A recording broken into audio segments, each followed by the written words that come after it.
Olá, sejam bem-vindos ao Ajudar Quem Ajuda. Em 2016, 27 portugueses morreram devido a uma overdose. Hoje vamos falar sobre esta temática e a forma como os podemos reabilitar com a Associação Minha Casa e a doutora Sandra Tello, que está connosco. Olá. Olá. A associação surgiu em 96. Qual foi o principal objetivo e o que é que motivou a criação desta associação na altura?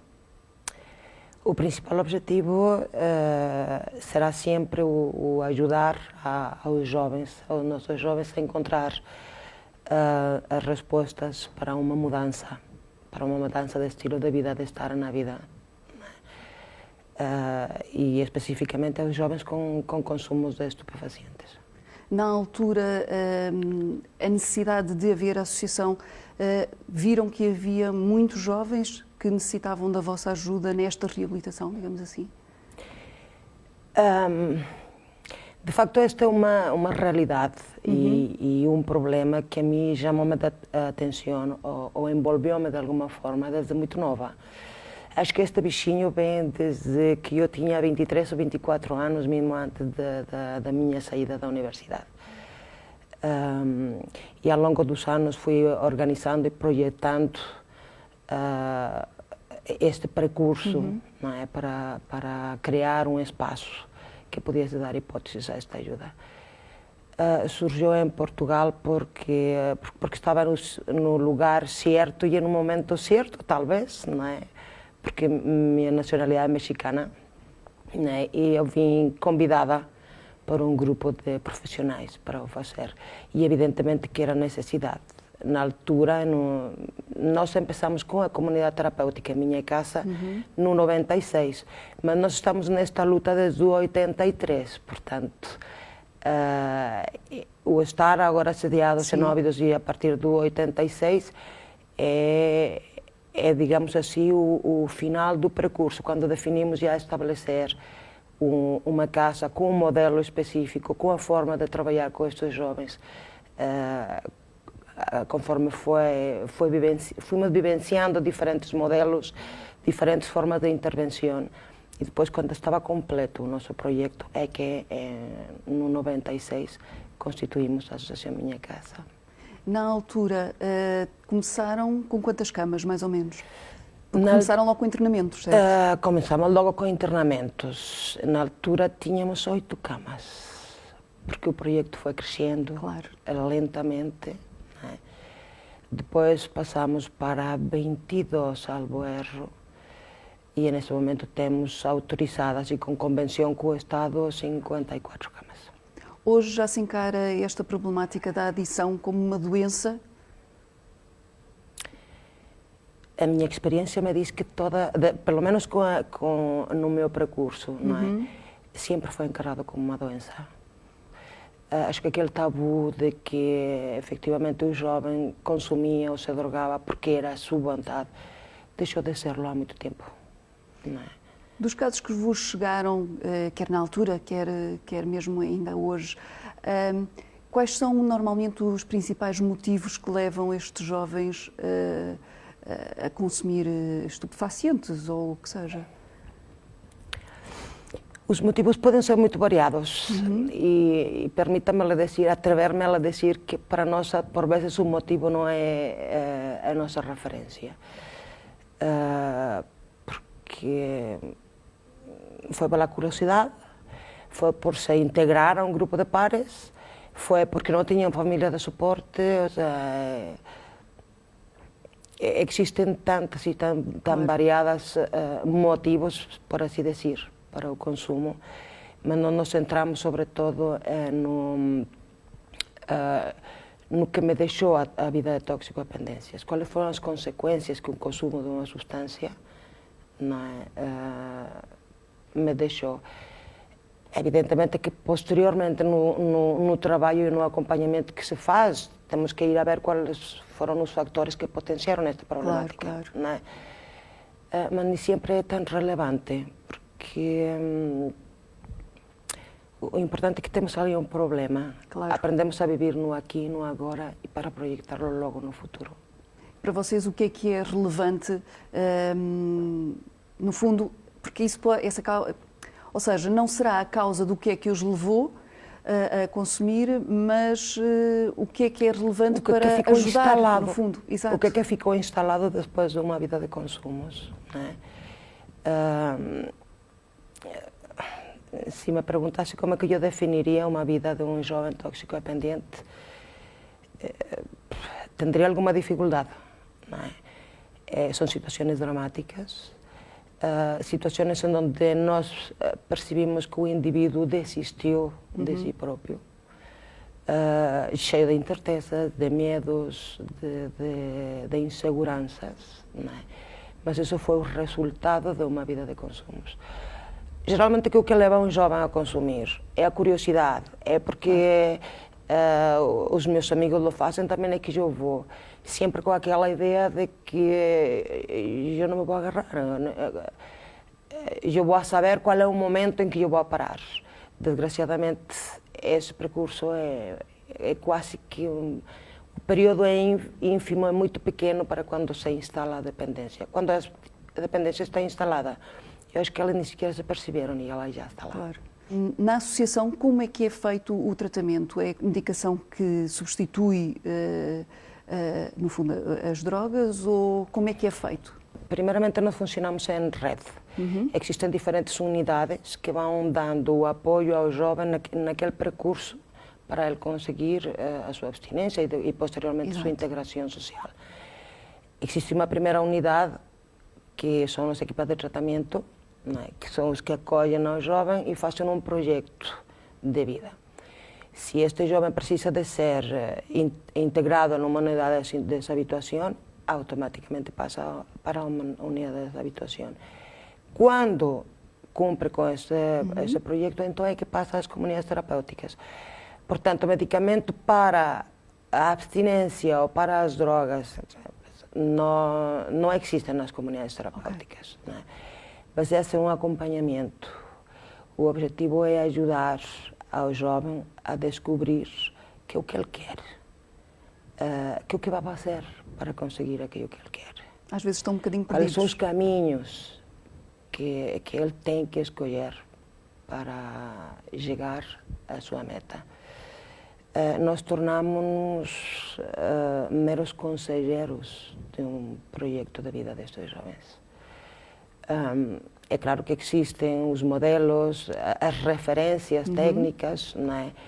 Mas esse modelo nos serve como um guia, porque cada indivíduo é único e o percurso, o processo terapêutico, mesmo a mudança e o tempo das mudanças é de cada um deles. Portanto, eles são vistos como seres individuais, embora inseridos dentro de um grupo. Exato. Mas o grupo é mais utilizado como um grupo de autoajuda, não é? Então, facilitador daquela mudança, daquele movimento, para que exista uma mudança significativa em cada um. Vamos então ver a reportagem que a Vanessa Gil fez sobre o trabalho desenvolvido por esta associação. Como é que podemos definir esta unidade terapêutica? Nós somos uma unidade de reabilitação de toxicodependentes. Obviamente que há mais ou menos 10 anos que abrimos o leque a miúdos com menos de 18 anos, não por dependência de substância, porque pela curta idade nem sempre é difícil que estejam em fase de dependência, mas estão sim em fase de abuso. Como é que é feito o processo de admissão? O processo de admissão, por norma, é sinalizado ou pelas CPCJs ou pelas EMATs, que são as equipas de segurança social de apoio aos tribunais, que são sempre eles que têm a sinalização dos miúdos. Nós tentamos sempre que haja uma avaliação prévia, exatamente por causa dessa questão, porque muitas vezes tem que ir para a comunidade terapêutica com só mais X. Não é assim tão linear, porque tem que haver aqui uma dependência ou um consumo de abuso, que é diferente de um comportamento, às vezes, se calhar, ou delinquente, ou um comportamento mais desviante. E, portanto, tentamos sempre que haja uma entrevista para nós próprios podermos fazer esse tipo de avaliação. Depois, o tempo que estão, por norma, no caso dos menores, 12 meses mínimo. para podermos realmente fazer um trabalho de crescimento interno pessoal, de maturidade, de estabilidade emocional.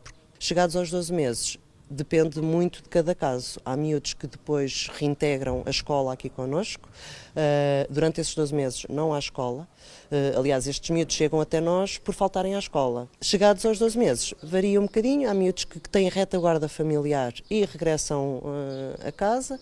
Outros têm uma retaguarda assim, fazem um primeiro ano letivo connosco e depois regressam a casa. E há outros que são adotados quase por opção deles.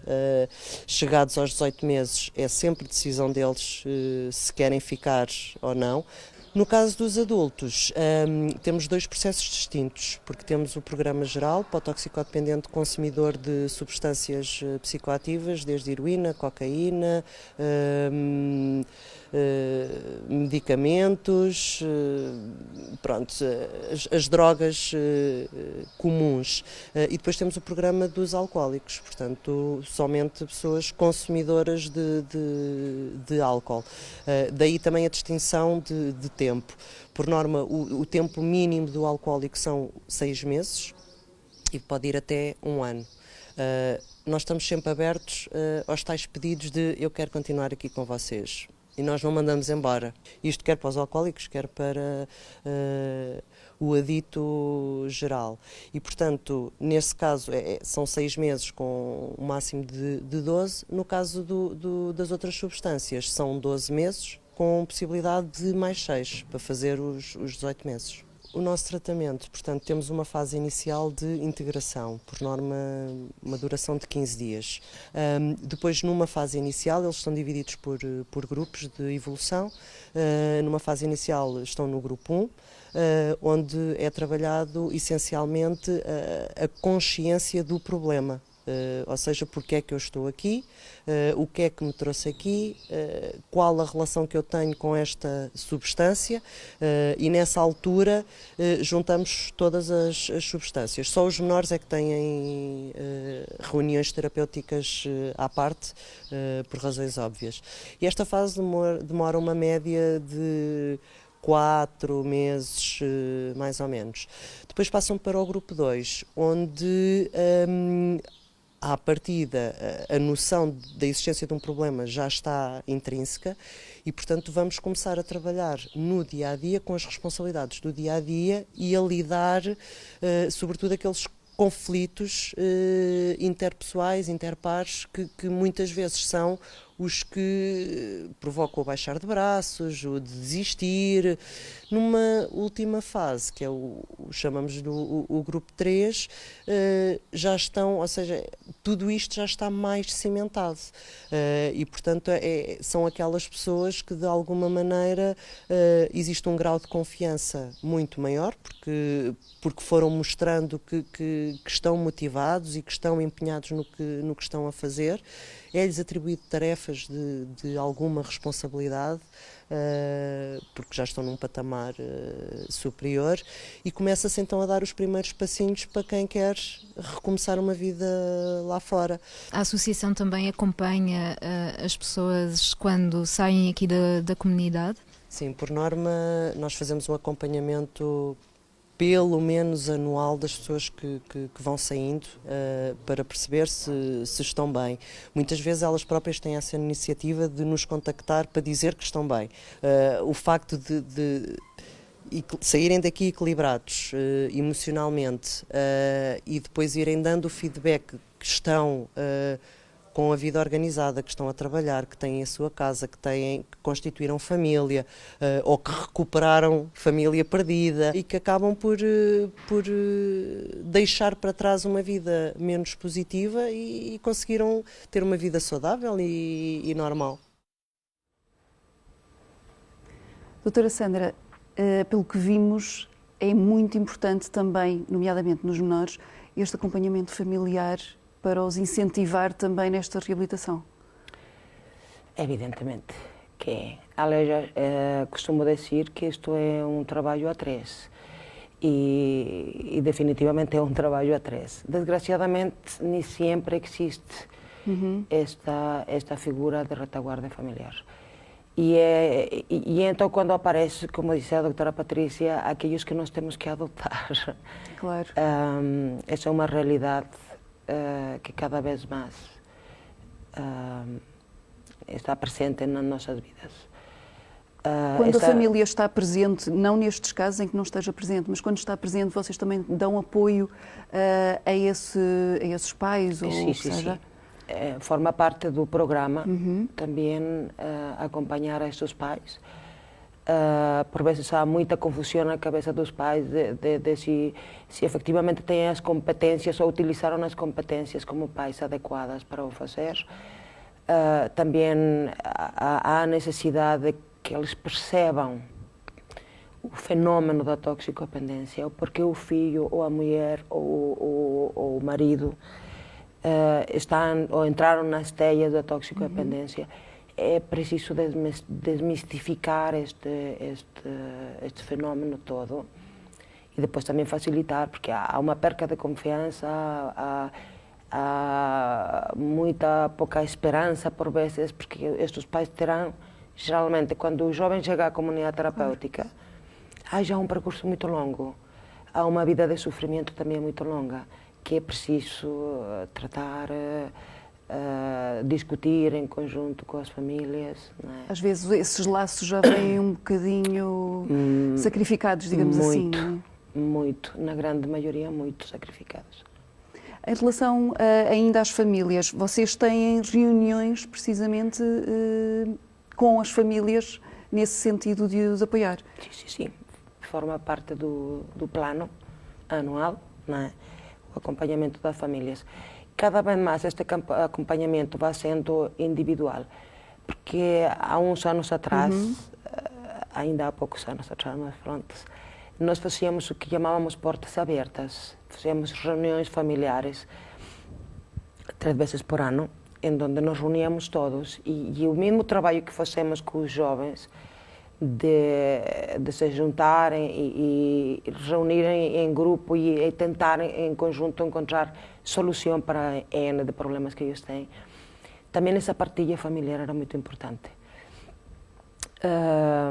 Possivelmente a disponibilidade de famílias agora não é assim tão factual, não é assim tão simples. E então nós temos que desdobrar para fazer esse acompanhamento a título individual. E às vezes acontece reunirem pessoas que já passaram por esta situação, que hoje estão sóbrias, a dar um bom exemplo e a incentivar estes que estão neste momento em reabilitação? Os ex-residentes estão em casa com muita frequência. Também dizia a doutora Patrícia. Geralmente nos fins de semana, elas vão por lá sempre aparecendo. Né? E isto também, o aparecer significa estar ali 1 ou 2 dias, portanto também há a oportunidade de passar a mensagem para os jovens que estão nesse momento em internamento. E há pouco falávamos também da história de eles vivem na comunidade e chega uma altura em que regressam a casa, digamos assim. É difícil essa passagem no sentido de conseguirem lutar contra a adição e as tentações que possam surgir dentro do meio onde já estiveram com problemas.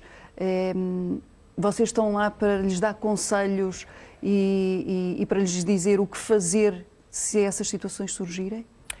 Aliás, esse trabalho é feito antes deles saírem.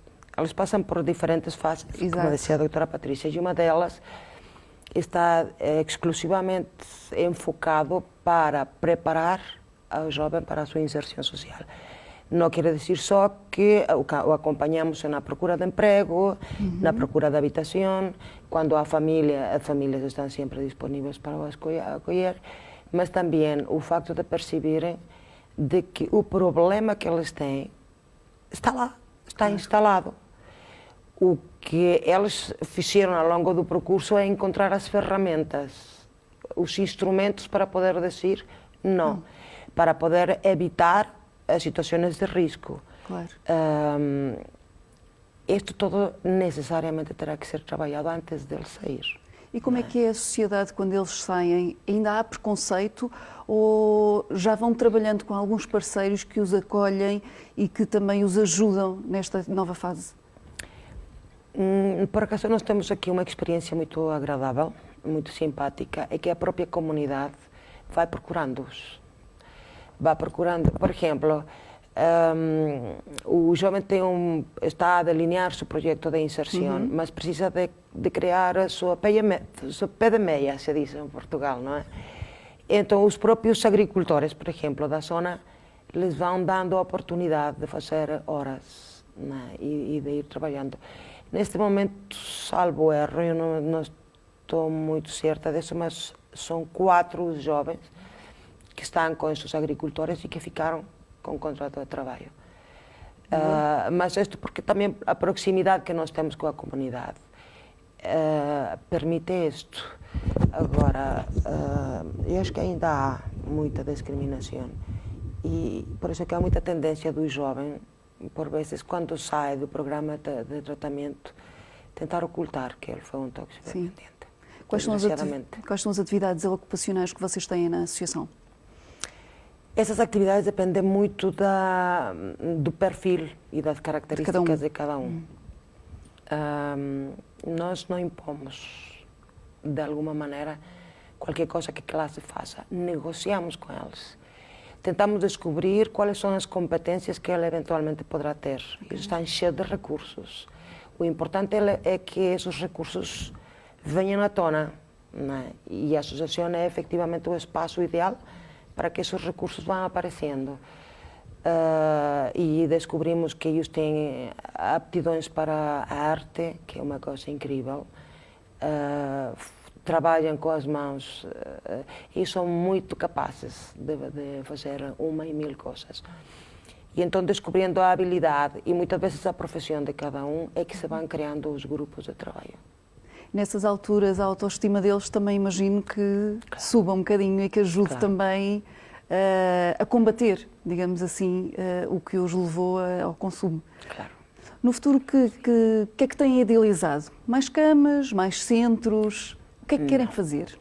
Não, o nosso ideal é manter a nossa casa. Uma coisa que eu aprendi em todos estes anos, porque eu tenho 56 e eu comecei com os 23 a trabalhar com toxicodependentes, é que é preferível trabalhar com um grupo reduzido. Nós temos um número de camas, mas nesse momento trabalhamos com 30, 35 utentes, porque o que a equipa, o que nós achamos como equipa que somos capazes de conseguir trabalhar adequadamente. Ficaremos por aqui durante muito tempo. Depois já haverá outros grupos de técnicos que queiram agrandar ou avançar com seus projetos. Possivelmente o que nós faremos a futuro será uma outra unidade, mas para a inserção social. Temos alguma dificuldade para os inserir. Geralmente recorrimos aos parceiros, porque também há unidades para a reinserção social. Recorrimos muito aos nossos parceiros e se nós pudéssemos contar com esse recurso também no futuro, seria ótimo. O que é que acha que os portugueses podem fazer pela associação? Pela associação, não sei. Mas eu acho que os portugueses e o mundo teríamos que ter muita mais noção e muito mais clareza do que significa esse fenómeno da toxicodependência. E perceber que todos temos alguma responsabilidade, não é? E que todos podemos ajudar de alguma maneira. E ajudar não é assim tão complicado como parece. Ajudar é muito simples. É estar disponíveis para os outros. Obrigada, doutora Sandra. Nós terminamos hoje aqui a nossa conversa. Para a semana voltamos com mais uma instituição que dedica a sua vida a ajudar o próximo. Até lá, fique bem.